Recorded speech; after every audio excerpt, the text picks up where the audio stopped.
My name is Jefferson Pierce. My father, Alvin Pierce, he was a good man too.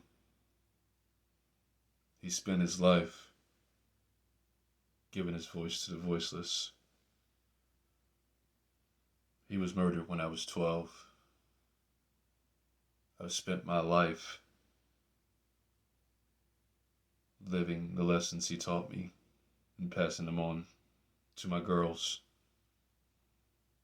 My girls. That's what's most important, Barry. That's why I still fight.